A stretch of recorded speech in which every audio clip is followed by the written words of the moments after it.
We're going to be going into rush hour in the morning. As you can see, it's super bright in the Midwest. We have a lot of traffic out here. So this is the typical event that we would do. I'm a state certified driving instructor, so I'm going to give you a firsthand perspective. I told you I would be going live every day to help you pass your test. So the first thing I want to do is show you all the hazards you have to deal with. This is real life traffic. You're going to have to wait. Someone's going to have to let you in and be nice. And if not, then you're going to wait here. I had a young lady have a panic attack here. So I'm just going to wait cautiously, patiently, and wait for a car to let me in. Good, the brother let me in. Yeah. You'll have nice people like that sometimes, right? You see that lunar eclipse? No, but that light is a hazard. And it's hard to see. And I'm going to show you my eyes. Look, find it. And if you do not have provisions for this type of sunlight, your commute is going to be very bad. And you won't be set up for success. You have to be set up for success. And I want you all to live your best authentic life. And it takes time. I'm going to go ahead and switch scenes again.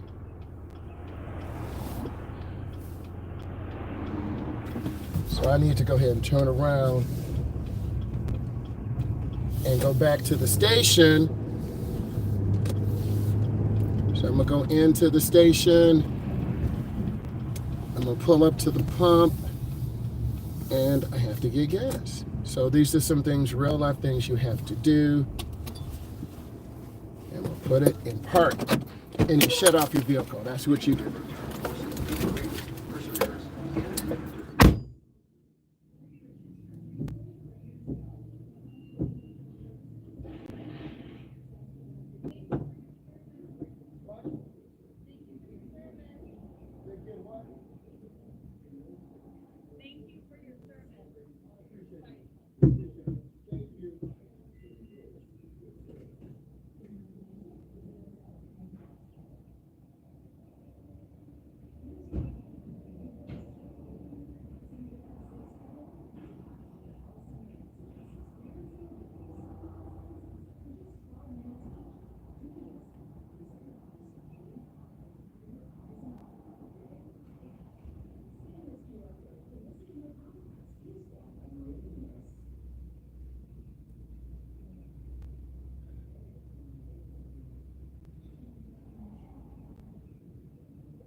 Okay, I got petrol. You have to have fuel, right?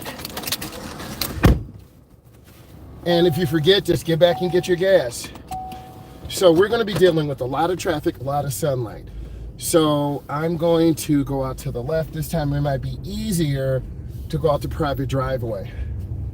And these are real life driving experiences and things you must do. So we're going to come up to the bottom of the driveway and then I'm going to turn on my left turn signal. I'm looking for someone to let me in a gap. Okay, we all have to work together. This is called a highway transportation system. I had a young lady have a panic attack here last summer. So I'm just gonna wait patiently and someone will let me in. You gotta make eye contact. Oh, the guy let me in. I waved, and that's being really courteous, right? I'm really appreciative, and if we all work together, able to get in. I'm really thankful that that gentleman or lady let me in. If we all work together, we can get through together. So I wanted you to see that. Now we got to deal with this high level sunlight, and we have to drive. We got our fuel. We need to drive and get on the road and see what the day brings us and see how we can survive. So we have to be patient And at the light is a protected left turn.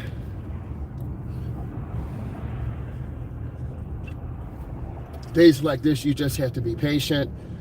You go with the flow of the traffic. If they're going faster, you got to go a little faster. If they're going slower, you got to go a little slower. The other day we were on the road, there was a really bad rollover accident. Hopefully everything is better and safe. So we have to prepare mentally for whatever situation is out here. And that's how you need to approach today, with a plan. We're not just going out randomly driving. We're getting a really good expressway drive. We want to get in the middle lane and go with the flow of the traffic. And if we get in the left lane, you're going to have to go faster. Most beginners drive too slow. They hold up traffic, and people road rage and get angry. If you're in the right lane, you're going to get cut off by semis. There's a lot of traffic coming from Canada, a lot of traffic coming from Chicagoland. So you got to be ready to be a defensive driver, and a defensive driver anticipates traffic scenes, and they're ready to make a positive decision. Ultimately, we do not want to crash. We want to take our time.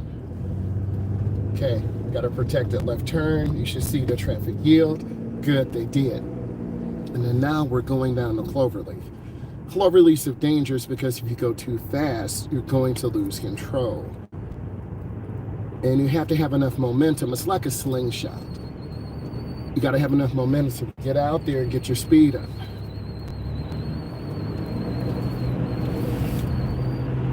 Building up my speed, and I hesitated.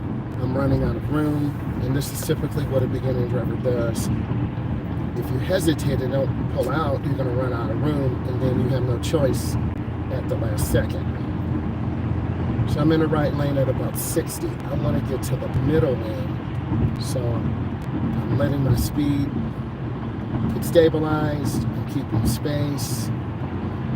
That car in front of the black van got cut off. A blinker would have helped me. So now I'm at about 64. Getting my speed up. So this is the perspective of heavy traffic, and I wanted to show you this. And I told you that I was going to give you perspective daily to help prepare you. So, oh, there's a big traffic slowdown. There's nothing I can do. I'm lifting my foot. I don't know what's going on. And I almost want to make you cry. Because you're out here, you want to get where you're going. You know you're going to be late. And you want to be early. So I'm crying in the inside. But I'm going to be okay. Because you just want a really nice commute. But unfortunately, Chicago, Detroit, Houston, Texas, Los Angeles, California, there are millions of drivers out here driving, and people do not know how to drive. So we all have to go back to driver's ed school and learn courtesy, learn how to properly merge, learn how to be efficient drivers, because we all can work together. And I believe this is why a lot of people don't drive, because they don't want to deal with the hassle, the anxiety, the car insurance, the maintenance. It can be quite a bit. And when you first learn how to drive, you got to get a car. You're going to get a cheap one, and it won't necessarily be reliable, may not start. You're going to be late, problems, begging people, and then you feel like crap in the inside because you're like, what's wrong with me? There's nothing wrong with you. You're learning how to grow. You're learning how to deal with traffic. And you can't internalize it, but you do, because you want a good job. You want to move out of your parents' basement, and you want to get into an apartment. So your car will be your biggest purchase. So traffic is moving about 20 miles an hour. The speed limit is 70. You're saying to yourself, what is going on? So I don't want to be the problem. I see a lot of people looking at me because I'm a student driver. And then I turned on my blinker, I accelerated through, and now you see gaps. Gaps are spaces. And I'm going to start gradually getting up to speed. And then eventually, I'm going to try to get to the left lane, but we're moving about 50. Speed limit is still 70 miles an hour. Some areas in the state, it is 75. People usually drive 5 to 7 over. I don't recommend that. It's all about being safe and being consistent. Trying to be smooth, and you can't rush and drive a half an hour. My mom used to work in the metro area, a nurse, and she said, I get off at 5:30 in the morning. I need you to leave at 4:30. I didn't leave at 5 o'clock because I was young. I said, hey, I got a fast car. I can just get in and drive really fast. Sometimes I got there on time. Most of the time I got there 20 minutes late. 27 minutes late. My mom would say, where are you? That's what she would say. And then I would say, I got stuck in traffic. I wasn't very truthful to her. So the reality is I wasn't truthful to her, and I left at 5 o'clock thinking I could get there in half an hour. I had a very fast car and I could cut through traffic, but it put me closer to the line. The line is death. The faster you go, the closer you get to the line. So I'm just trying to keep my space. And you will, as you drive and matriculate through your process, you're going to learn, I need to get up an hour early. You saw that I had trouble. I had forgot to get gasoline. We're dealing with heavy metropolitan traffic. And if this resonates with you, you will understand, you will watch it because you're learning how to drive. I barely have enough gas to get to the client, to get back home. We're doing an adult lesson today. And this is the volume of traffic that my adult will be out on. I see brake lights, I'm lifting my foot. We're not chasing cars, but we're keeping a good distance. 1001, 1002. We're about 3.5 seconds away. And I'm trying to look ahead as far as I can, and people are driving 80, 85, and 90. That serves me no purpose because I'm going to use more gas. I'm going to put myself in danger and get closer to the line. The line is death. So now we see brake lights again. Some people like that flashing. I think that's the Subaru up there, that copper color car. I do know how to drive a manual, and those are pretty fun. But I'm a really tall, big guy, and I can't fit in those. But they are nice. And you'll have to find a car that fits your style. You know, we all can't afford a Corvette or a Mustang. They're very expensive, insurance, maintenance. But you're going to find something that's sporty or comfortable. He's just tapping brakes again. I don't know why. And if you're learning how to drive, you're saying, what are they doing? We got this solid yellow. That tells us we're on the left side. We're in North America, so we drive on the right. Australia, India, just to name a few, drive on the left. But the same principles apply. I'm looking around the curve. I don't see brake lights. And on a curve, you want to go into the curve slow. A lot of beginners go in too fast, and they really squeeze the wheel. So I see traffic moving, but I see it slowing down. Oh, it's very frustrating at times, but there's nothing you can do. And you need to be using this as a guide to help you prepare. And I think you just need to be patient and really appreciate people. It's got that high performance exhaust on there. And that's an older Super. You can see that light flashing.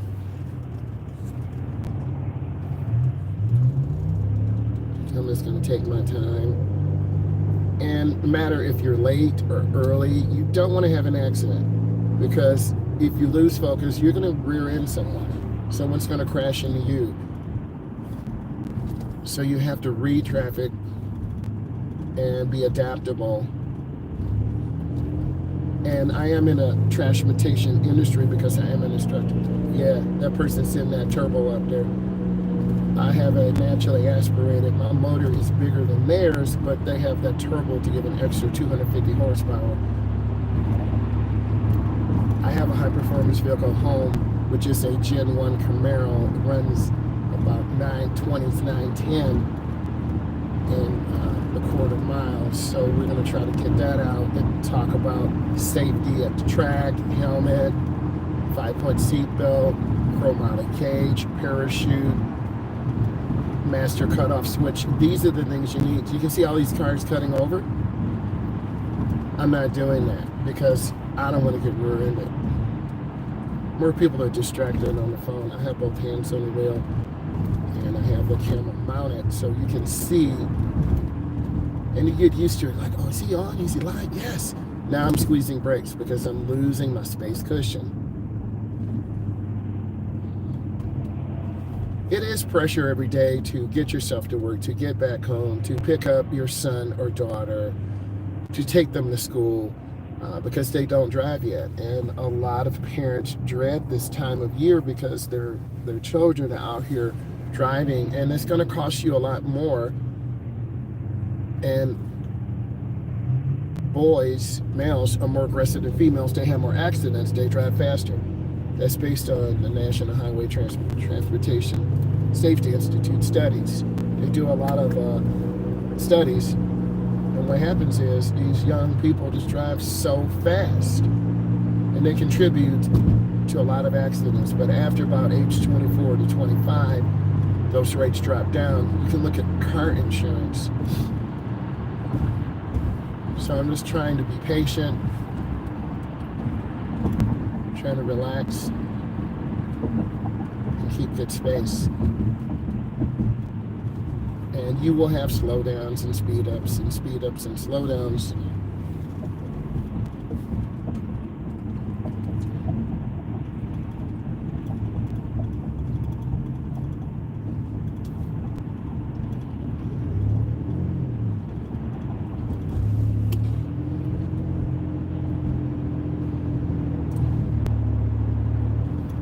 So you try to stay consistent. If I go 60 or 70 and then it drops to 50, I'm going to burn out my brakes. Because as you hit your brake, hydraulic fluid is pushed through the brake booster. And that booster boosts the brake pressure.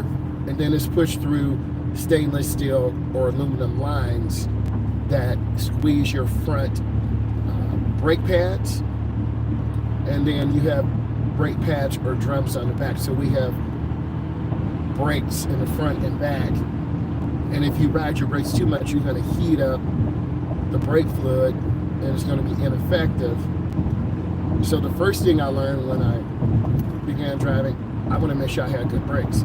So I would watch my dad work on vehicles. And like now, you see how we're losing our space? I'm really light on the brakes. And if I don't squeeze more, I'm going to hit them. I don't want to hit them. I don't want an accident. I don't want to have to file an insurance claim. I don't have to go to court.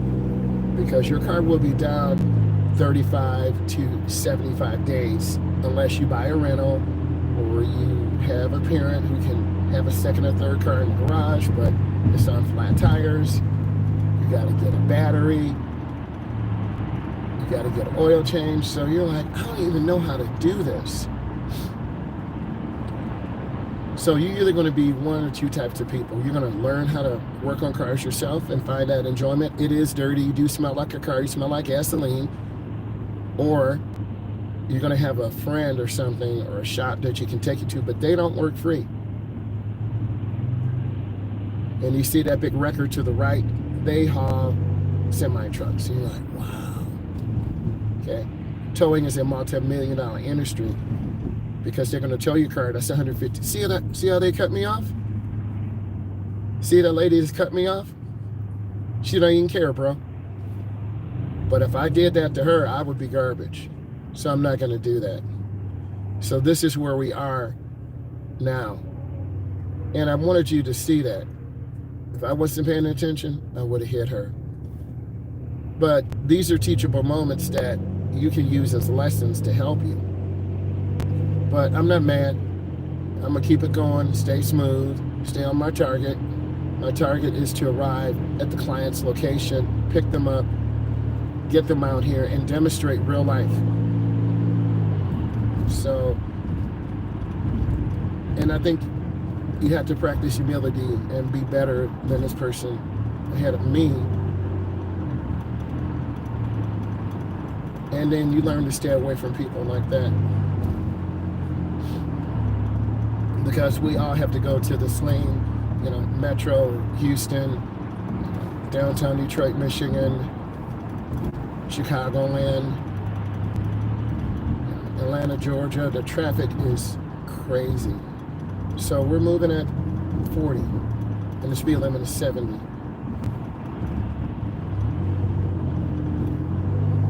And a lot of people do not have patience. You would have went off on this lady, cussed her out, tailgated her, broke her tail light out. But I'm just trying to keep space now. She's picking up, but I'm trying to stay smooth, and I'm gradually feeding the accelerator because this motor is so big and powerful. And a lot of people need to get over to the right because the next metro highway is to the right, and they wait till the last second. So I'm scanning left and right, and I'm trying to move. I'm trying to drive smart, but also defensive. Those big trucks up there, huge. Seems like the flow is evened out, but you can't assume anything in this driving environment. Because ultimately, I want to show you safety and get you ready to obtain your license. Because once you get your license, you don't have to work part-time anymore. You don't have to beg your mom to take you somewhere. You can save your money, stack up your money. Now they're going to use a blinker. Doesn't even make sense. You're going to stack up your money. Then from there, after you stack up your money, you're going to get a car. The best car you can get. I think churches are a good way to find vehicles available. The church is what holds the community together. So if I was obtaining my license now, I would go to my local church. There are other places that have vehicles for, low-income people. Because when you're young, you have all the time and no money. When you're older, you have all the money and no time. So you want to get into a situation where it could be 10 years old, 15 years old. Who cares? Maybe your uncle's got a car, and they're like, you got to come down to Georgia and pick it up, and you're gonna see your uncle, and you can work in the cotton field and be a cotton picker. And then after you're a cotton picker and stack up your money, you gotta get tires. You gotta take it to my friend's shop. They gotta tune it up, and then you can drive it back. So you're gonna spend the whole summer with your family member, which is awesome because I used to go down to Ohio and I used to go down to Montgomery, Alabama, and build that relationship. I'm gonna get over one lane to the right, going over, and now I'm in the middle lane. So when you buy your own vehicle, I know you learn a sense of pride, because if your mom and dad always give you things, you won't appreciate it. Because if you get a car and you need repairs, you're like, mom and dad is broke. Oh, we'll take it to the shop. You don't appreciate it. And there are lessons every day. Everyone's lesson is different. But you still have to do maintenance. Brakes, tires, tune-up, air filter, battery. I had to put a battery in a client's vehicle. The car wouldn't start. I had to drive back to the office, get jumper cables, get the proper tubes, buy a battery, $85, take the whole battery out, and you get a $10 credit. A lot of you don't know that. And then you got to put the battery in, disconnect, your positive, which is a plus, negative is a minus. Negative is black, positive is red. They're color coded. So there's so many things. But I was fortunate. I had some really good friends who were the OGs, original gangsters, who had those muscle cars, and they said, you need to come over and we're gonna help you. No, I came over and they made me work on my car. And that was a good lesson that I learned. Because when you work on your own stuff, you appreciate it. You cut your fingers, you get oil, you smell like a car. But then these older guys helped me. They taught me how to check my oil. They taught me how to change a spark plug. They taught me how to advance my timing to get a little bit more power. And then they built a relationship. They taught me how to be a man, how to be responsible. So I look back and I said, well, I'm blessed. I'm blessed to have had that experience because that made me who I am today. And you might pick up this and say, you know what, this guy really helped me. So, because you got to be prepared. The car could break down right now. You got to know how to change your tire. You can't say, oh, I'm going to look on the internet. Because you're sitting here and you may have a towing service, but that's an hour and, you know, maybe your towing card is expired.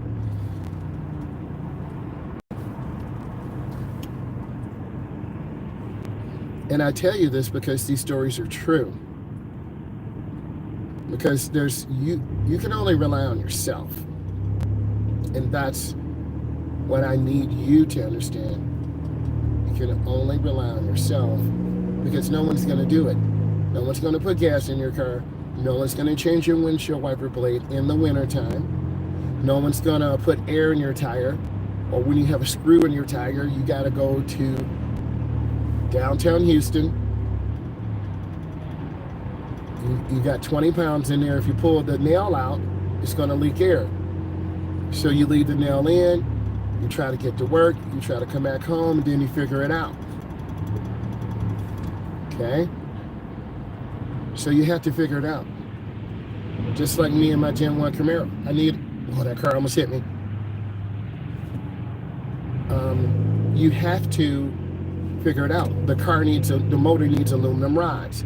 If I run the motor, I run a chance of that aluminum rod breaking, and I put a hole in my aluminum block. I can't be lazy and not do that maintenance.